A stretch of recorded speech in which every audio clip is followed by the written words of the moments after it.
Hello everyone, welcome back to line सही academy's online platform. So आज जो हम अपने सेशन में डिस्कस करने वाले हैं वो है आपकी पॉलिटिकल साइंस। सो इससे पहले हमने पॉलिटिकल साइंस ऑलरेडी 5 पार्ट्स में कवर कर ली है, जहाँ पे हमने फंडामेंटल राइट से लेकर directive principles of state policy से लेकर प्रेसिडेंट, एमरजेंसी, जितना हो सकता था हमने अपना पॉलिटी का अभी तक का सिलेबस कवर करने की कोशिश की है। सो उसी को आगे बढ़ाते हुए अपनी आज की क्विज जो होगी उसी तरीके से इसमें आपके आज 10 क्वेश्चन का सेट होगा। ओके, बेस आपके वही रखे गए हैं, आपका एनसीईआरटीज़ यहाँ पे बेस है, प्रीवियस ईयर पेपर आपके यहाँ पे बेस हैं, जितने भी आपके यूपीएससी कंडक्ट करती हैं या जो नॉर्मल आपके एग्जाम्स के भी पेपर होते हैं सबको यहाँ पे बेस मान के क्वेश्चंस का सेट तैयार किया गया है। सो आई होप आप लोग इससे पहले जैसे परफॉर्म करते आए आप वैसे परफॉर्म करेंगे, अच्छे परफॉर्म करेंगे। सो आपको उसी तरीके से करना है, जैसे क्वेश्चन स्क्रीन पर आएगा आपको वीडियो को पॉज करना है, अपना आंसर कमेंट सेक्शन में टाइप करें। एक चीज़ आप और कर सकते हैं, फॉर एग्जाम्पल अगर मान लीजिए मैंने कुछ इसमें कोई क्वेश्चन आता है और आपने वीडियो पॉज करके आंसर कमेंट सेक्शन में टाइप कर रहे हैं, सो आप उसके पीछे ना अपना लॉजिक भी लिख सकते हैं। तो उससे क्या होगा कि या फिर अगर ना भी लिखें बट अपना कहीं पे नोट ज़रूर करें कि आप जो लॉजिक उस आंसर के पीछे लगा रहे हैं ना, क्या वो लॉजिक भी सही होता है। कई बार क्या होता है कि हमारा आंसर तो सही निकलता है। ओके, मान लीजिए आपका आंसर होना था ए, ओके, आपके 3 ऑप्शंस, आपके 2 ऑप्शंस थे और आपका आंसर ए निकला, बट जो लॉजिक आपने ए में लगाया वो लॉजिक आपका सही नहीं हुआ। मान लीजिए आपने ईयर कुछ और सोचा था, ईयर कुछ और निकला, आपने नॉट सोचा था वो इस निकला। तो इसी तरीके के मैं बस एग्जाम्पल दे रही हूँ कि आप लॉजिक भी अगर उसके साथ साथ लिखेंगे या फिर अपने नोट डाउन करते रहेंगे तो आपको आपके कॉन्सेप्ट उससे क्लियर होंगे। तो ट्राई करिएगा अगर आप कर सकते हैं तो, अदरवाइज बाकी तो आपको पता ही है किस तरीके से करना है। By the end of the video अपना फाइनल स्कोर टाइप करना है, कितने सही किए, कितने गलत करे, कितने स्किप करे। Okay, so wish you all a very good luck. शुरू करते हैं आज का session. Consider the following statement, Supreme Court of India tenders advice to the president of India on matters of law और फैक्ट। आपको बताना है कि सुप्रीम कोर्ट जो है प्रेसिडेंट को एडवाइस करता है किस किस उसमें। पहला है आपका ऑन इट्स ओन इनिशिएटिव, अगर सुप्रीम कोर्ट ने खुद अपना कोई इनिशिएटिव लिया है, उसको दिख रहा है कि पब्लिक इंटरेस्ट में वो है। दूसरा, if he seeks such advice, अगर प्रेसिडेंट को एडवाइस मांग रहा है। तीसरा, only if matters relate to the fundamental rights of the citizen, अगर सिर्फ फंडामेंटल राइट्स की बात है तब यहाँ पे सुप्रीम कोर्ट एडवाइस करेगा। आपके ऑप्शन है 1 only, 2 only, 3 only, 1 and 2 only. आपको सही बताना है यहाँ पे। सो वही बात है कि जो हमने पढ़ रहे हैं हम उसको कैसे एग्जीक्यूट कर रहे हैं। हमने सुप्रीम कोर्ट के सारे फंक्शंस पढ़े, क्या करता है क्या नहीं करता है, अब बस उसे यहाँ पे एक साथ एग्जीक्यूट करना है। आंसर जो होगा इसका होगा आपका बी, विच मीन्स आपका सिर्फ सेकेंड स्टेटमेंट सही है। सो देखिए इसने क्या बोला था कि Supreme Court tender advice to president, तो आपका आर्टिकल 143 में ये कहा गया है कि अगर प्रेसिडेंट चाहे तो वो सुप्रीम कोर्ट से एडवाइस मांग सकता है। ओके,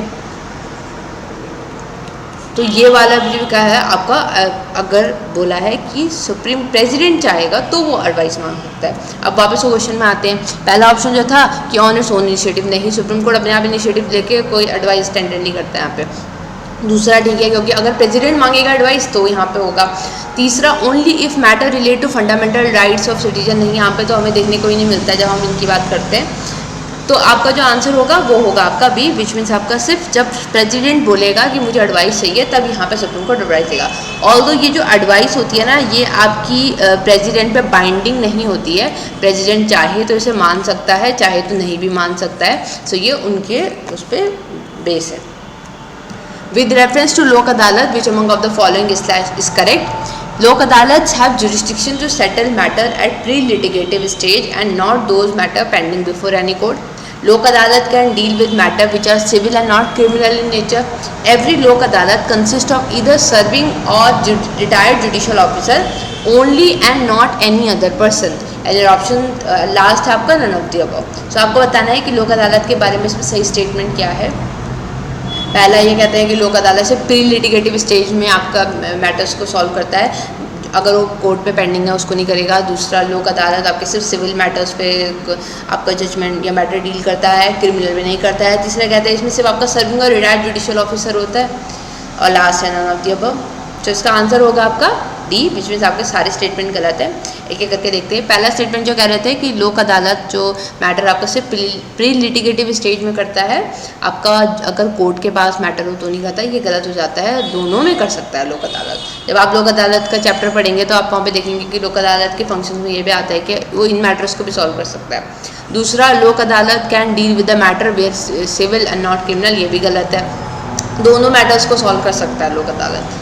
तीसरा, एवरी लोक अदालत कंसिस्ट ऑफ ईदर सर्विंग और रिटायर्ड जुडिशियल ऑफिसर, नहीं, आपका गलत हो जाता है, क्योंकि इसने बोला था सिर्फ ये इसके अलावा कोई नहीं होता। इसमें 3 होते हैं, एक तो आपका यहाँ से आ जाएगा, प्लस इसमें आपका एक एडवोकेट भी होता है, ओके, उसके साथ साथ एक सोशल वर्कर भी होता है। सो आप समझ रहे हैं इसमें सिर्फ रिटायर्ड जुडिशियल ऑफिसर या सर्विंग जुडिशियल ऑफिसर ना होके और भी 2 लोग होते हैं। लोक अदालत का जो कॉन्सेप्ट है ये बेसिकली आपका गांधीयन प्रिंसिपल पे बेस है, ओके। सो जब गांधीयन प्रिंसिपल की हम बात करते हैं तो इसी की बात करते हैं कि किस तरीके से ग्राउंड लेवल पे ही अगर प्रॉब्लम्स को सॉल्व कर दिया जाए तो इससे क्या होगा कि आपको जुडिशरी की बर्डन का कम हो जाएगा। कई ऐसे मैटर्स हैं जो जुडिशरी को में सॉल्व करने में उनको टाइम लग जाएगा, वो यहाँ लोक अदालत में ईजिली सॉल्व हो जाते हैं, ओके। A deadlock between लोक सभा and Rajya Sabha call for a joint sitting of parliament during a passage of, अगर लोकसभा और राज्यसभा में डेडलॉक हो जाता है, विच मीन्स आपका दोनों में बराबर आपके वोट्स हो जाते हैं एक तरीके से, तो जॉइंट सिटिंग जो होगा वो किस केस में करवाई जा सकती है। पहला है ऑर्डिनरी लेजिस्लेशन, दूसरा है मनी बिल, तीसरा है कॉन्स्टिट्यूशनल अमेंडमेंट बिल। तो आपके ऑप्शन है 1 only, 2 and 3 only, 1 and 3 only, 1 to 3। आपको बताना है कहाँ पे आपका जॉइंट सिटिंग कराई जा सकती है। सो देखते हैं इसका आंसर क्या होगा। आंसर होगा इसका ए, विच मीन्स सिर्फ एक पहले में कराई जा सकती है। देखिए क्या होता है कि आपका जब आपका कोई भी बिल पास हो रहा है या फिर किसी भी तरीके का यहाँ पे वो हो रहा है तो चांसेस हो सकते हैं कि आपका लोकसभा और राज्यसभा में दोनों में आपका डेडलॉक हो जाए, दोनों में या तो बराबर हो जाए या तो कुछ सहमति, कुछ एक रिजल्ट ना निकल के आए। सो अब यहाँ पे क्या है, जॉइंट सिटिंग का प्रोविज़न है। अब ये जॉइंट सिटिंग का प्रोविज़न पर हर जगह के लिए नहीं है। जॉइंट सिटिंग का प्रोविज़न जो होगा यहाँ पे ये सिर्फ आपका ऑर्डिनरी लेजिस्लेशन में होगा। आपका मनी बिल में जॉइंट सिटिंग का कोई प्रोविज़न नहीं है, क्योंकि मनी बिल में तो वैसे भी देखते हैं कि लोकसभा की जो पावर है वो राज्यसभा से ज़्यादा है। और constitutional amendment bill article 368 constitutional amendment जो होंगे उसमें भी अगर आपका डेडलॉक हो रहा है तो वहाँ पे भी आपका जॉइंट सिटिंग का प्रोविज़न नहीं है कॉन्स्टिट्यूशन में दे रखा, सिर्फ ऑर्डिनरी लेजिस्लेशन के टाइम में आपका जॉइंट सिटिंग का प्रोविज़न दे रखा है, ओके।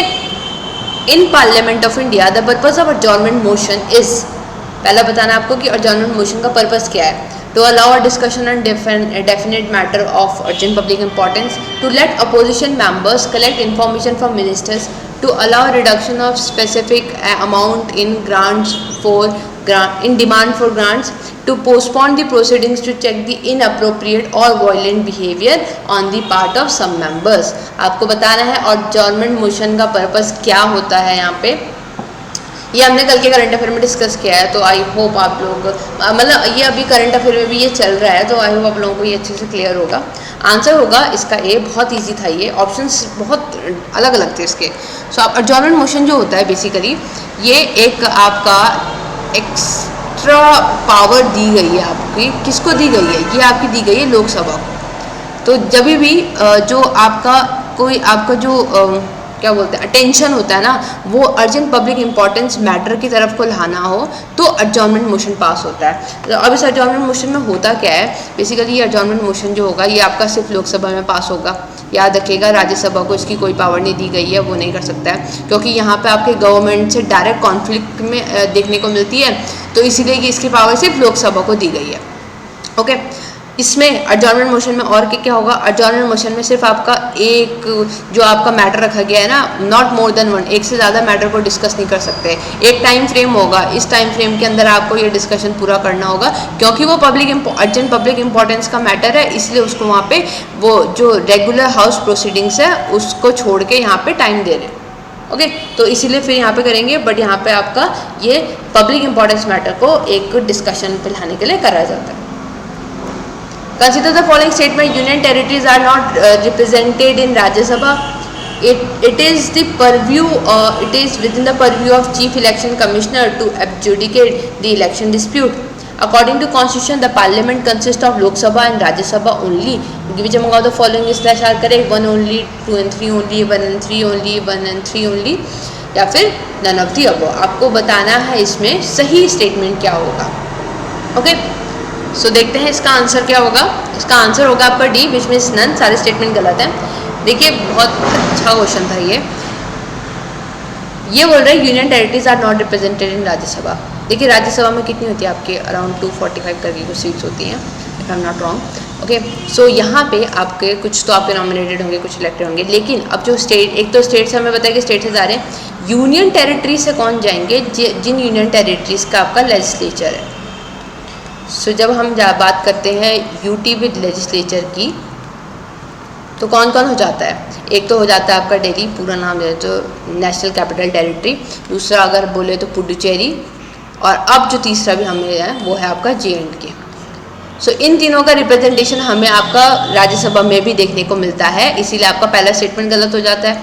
ओके, दूसरा स्टेटमेंट क्या बोलता है, it is within the purview of chief election commissioner to adjudicate the election dispute. नहीं, ये अलग से ना बेंच बनाई जाती है इलेक्शन डिस्प्यूट को सेटल करने के लिए, हाई कोर्ट भी बना सकता है इसे। तो इलेक्शन का चीफ इलेक्शन कमिश्नर का नहीं है जुरिडिक्शन ये। तो पहला अगर हम एलिमिनेट करते हैं, अगर पहला ऑप्शन हटता है आपका, तो आपका ए गया, आपका सी गया। अब आंसर हो सकता है तो 2 and 3 या फिर नन, या तो 2 and 3 सही है या तीनों ही गलत है। तो अब तीसरे में आते हैं, according to the constitution parliament consist of Lok Sabha and Rajya Sabha only.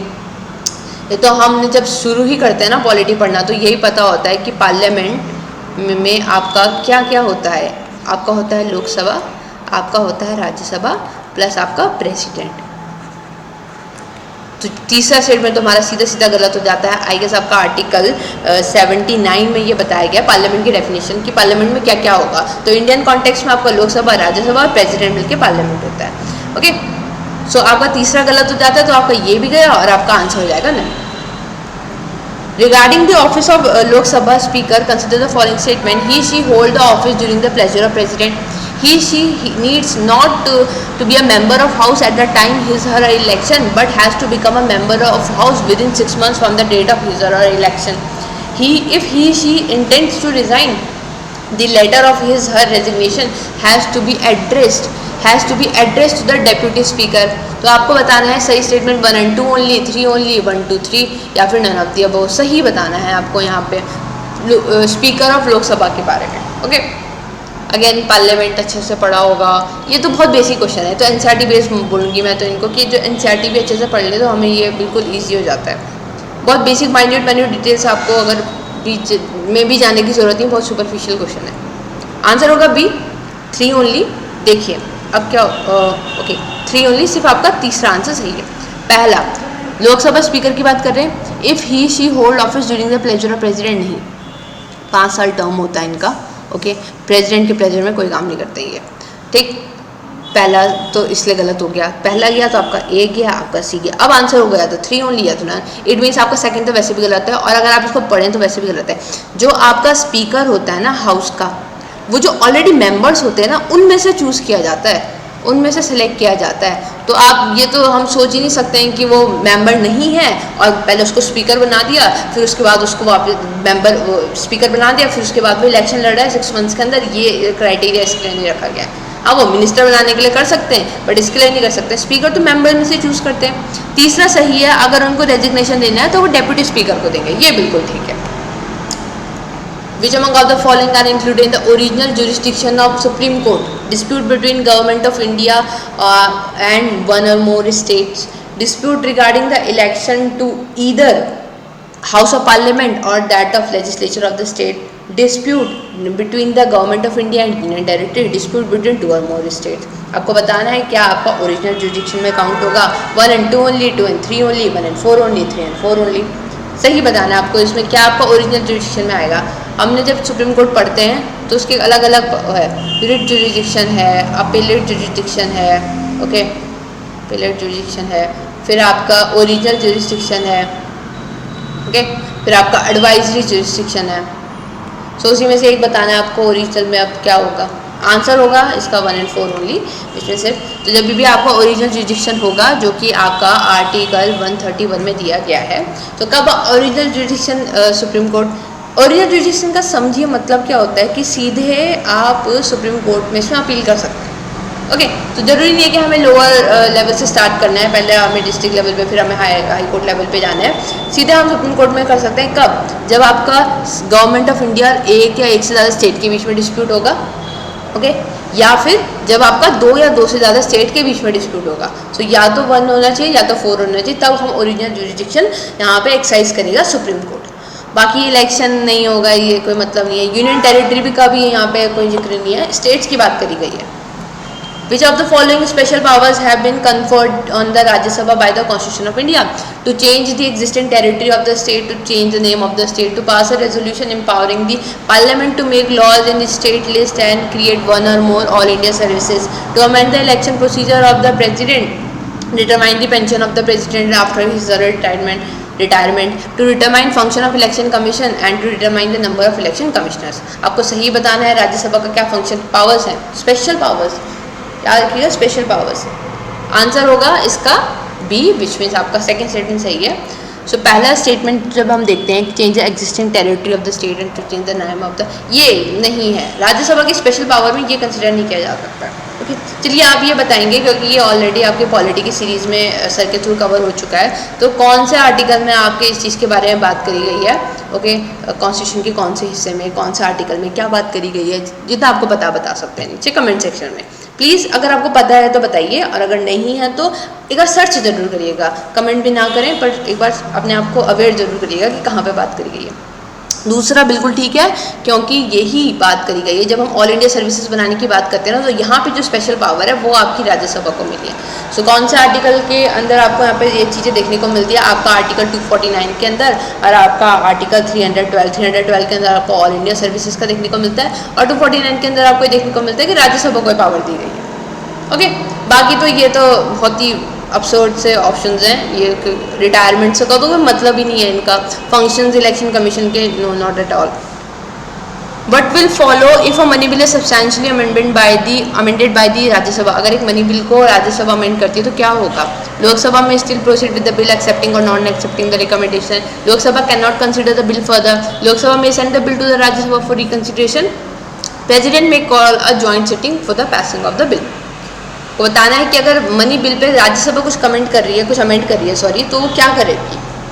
Answer होगा इसका ए, विच मीन्स आपका लोकसभा चाहे तो एक्सेप्ट करे, चाहे तो ना एक्सेप्ट करे। आपको पता है कि जो आपका मनी बिल है आपका आर्टिकल 110 में दिया गया है, और यहाँ पे आपको लोकसभा को ज़्यादा पावर है आपकी राज्यसभा से। तो अगर राज्यसभा चाहे उसे अमेंड भी करना चाहे मनी बिल को, तो ये लोकसभा के पे डिपेंड करता है कि वो चाहे तो उसे एक्सेप्ट करे या फिर ना करें। Okay, power of Supreme Court of India to decide dispute between the centre and the state falls under its. आपको बताना है कौन सा उसके अंदर आता है। अगेन ये तो पीछे आपने करा हो तो आपको आ जाएगा easily. Advisory jurisdiction, appellate, original, writ jurisdiction. आपको बताना है कौन से उसमें बताया गया है इसके बारे में। बहुत इजी क्वेश्चन है, इसमें तो टाइम वेस्ट भी नहीं करना चाहिए। इसका आंसर है सी। सो इसका आंसर है सी, क्योंकि ओरिजिनल जुरिडिक्शन में आपका सेंटर स्टेट के बीच में अगर कोई डिस्प्यूट होगा तो वो सुप्रीम कोर्ट सॉल्व करेगा। अच्छा, आगे बताएंगे मुझे कि जुरिडिक्शन कौन सा आर्टिकल में दिया गया है। बहुत ईजी है, आई नो वेरी ईजी है, पूछना भी नहीं चाहिए मुझे, बट आप कमेंट सेक्शन में बताएंगे कि कौन सा आर्टिकल में दिया। So with this let's conclude today's session. I hope आप लोगों ने अच्छे से परफॉर्म किया होगा। फाइनल स्कोर लिखना मत भूलिएगा, अपना स्कोर कैलकुलेट करना मत भूलिएगा। कमेंट सेक्शन में तो नहीं, अपनी कॉपी में ज़रूर, but thank you so much.